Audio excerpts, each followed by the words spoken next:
Back to OpenBXRx, vulnerable families in the Bronx and seniors need help now more than ever, and volunteers from the community have banded together in order to provide food, supplies, and more through something called mutual aid.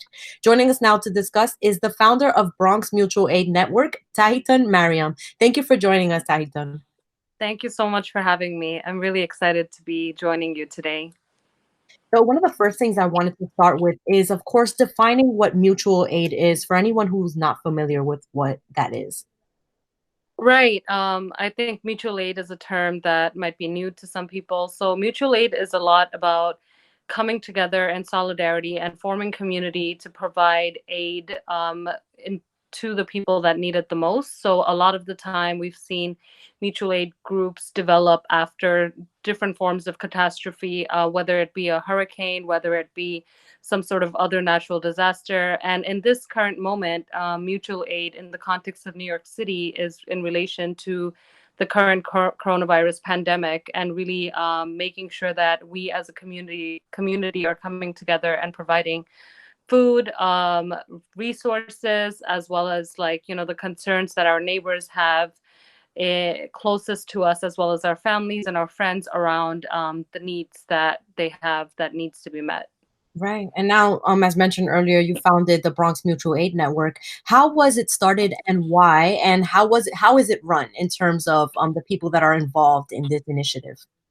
Sure. So the Bronx Mutual Aid Network is only about a month old, and it was formed as a response to the current pandemic. So I'm a long time New Yorker, and I've lived in the Bronx since the mid 90s. And I think right now, I don't think any of us have seen what, um, or even experienced or imagined that we would be living through this period that we're living through right now. And the Bronx Mutual Aid Network was formed as a response to the need and the necessities of Bronxites who are here living through this pandemic and need certain items delivered to them, whether it be essential grocery items, or whether it be um, some other needs. Like, we have some folks that have young babies, and families with these sort of needs that need to be met, like Pampers and whatnot. So it's a lot about, like, forming community through caring for one another. And it formed honestly as a result of me already doing this work in my own community with the Bangladeshi community in the Bronx, and realizing that there's so many resources out there, and I'm sharing these resources with people. But how do we actually collectivize all these resources and get it out to all of the Bronx and all the people that are currently at home quarantined and need the basics met, like food. Right. And now we know that the Bronx Mutual Aid is for all, but I wanted to discuss what you just mentioned, your particular community, the Bangladeshi community in the Bronx. What are their needs during this time? And as an activist and organizer, what are you seeing as some of the main issues in the community? Sure, yeah. I live in the heart of the Bangladeshi community in the Bronx, in the East Bronx, and um, a lot of the needs honestly comes from food, shelter, as well as employment, right? So most people in my community are on the lower end of the socioeconomic spectrum, are very hardworking people, and many people have lost their jobs. A lot of folks that work in food service jobs, a lot of folks that work in the restaurant industry, as well as other sort of jobs, whether it's the MTA, whether it's as taxi drivers and Uber drivers and whatnot. And a lot of these folks are currently unable to work. And so there's a dire need for people to understand how to apply for unemployment benefits, how to receive rental assistance. I know that right now we don't have any legislation that has been enacted to cancel rent, or to really provide a long-term solution for rent. This is something everyone is worried about. And the third really essential item is around food insecurity. A lot of people in my community that aren't working, that aren't eligible for government programs like SNAP, are going through a lot of struggles with food insecurity. And so part of it being that it is the month of Ramadan. A lot of people are fasting. A lot of Muslims in the Bangladeshi community that aren't able to go out, aren't able to actually have even a little bit of food for breaking their fast. You know, that's really heartbreaking. And so for me, a lot of the work that we've been doing through the Bronx Mutual Aid Network is providing for these families as well. Right. And a lot of your focus is also on making sure that this is culturally relevant food as well. Like, it's not just random, food items that may not be subjective for one family Right. as opposed to another. Can you just talk to me about that and your opinion on the way that perhaps the city is engaging in this type of food distribution? Right, right. So I think that especially when I think often sometimes like people think that those who are in need will take anything, and the handout could be whatever you want to give them. But I think there's no dignity in that. And I think for us at the Bronx Mutual Aid Network, as well as other mutual aid networks that I've been in conversation with, it's very important to provide like actual groceries, right? Versus like, I think there's obviously prepared meals are great, but I think prepared meals are temporary because it only is for that day or the next day, but then it won't be for the following week or the week after. So I think for us, it's about providing culturally competent food, and it's honestly at the end of the day, a lot of the food that people need are the basics, right? It's rice, pasta, cooking oil, eggs, milk, potatoes, tomatoes, onions, and tortillas are some form of bread that everyone eats, right? So we've been really conscious of the fact that the Bronx is a diverse borough. The Bronx has so many communities of color who have been really, really, devastated by the pandemic, and coronavirus has disproportionately affected a lot of working class communities in the Bronx. So we're really making sure that through our aid work and through the grocery deliveries that we're doing, that we're serving people in a way that preserves dignity and preserves their humanity, and really make sure that people are getting nutritious food and not just anything being sent to them. Right. I think that's so important. When you knock on these doors and you deliver these food items, how are people reacting to the help?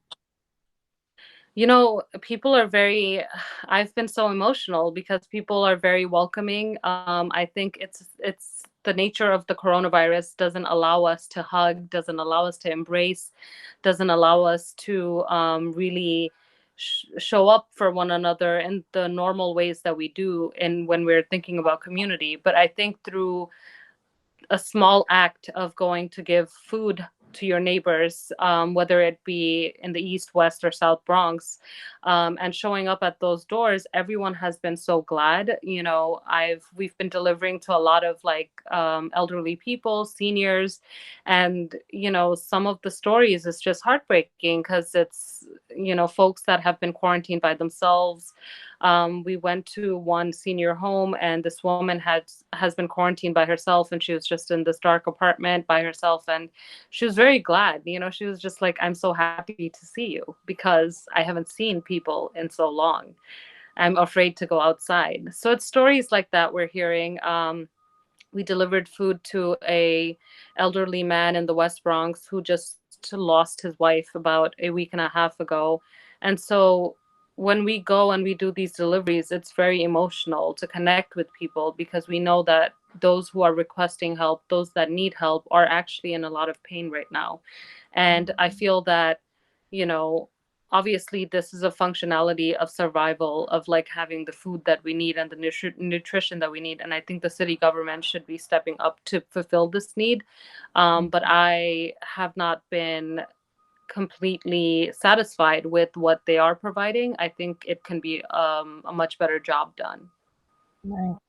And I think you mentioned to me about the senior that you helped that just lost his wife. He also had some complaints about some of the assistance that he has received, or like lack thereof. Can you tell me a little bit more about that? Yeah, so I think a lot of people, the frustration with the communities that we're serving are people that don't have any other option, right? That they cannot go outside to buy groceries for themselves. So it's mostly people that are actually very, very vulnerable right now. It's people that are immunocompromised. It's elderly folks like himself. It's pregnant women that are stuck at home. It's families that have very young children that they cannot just leave at home to go get groceries or wait on a food pantry line.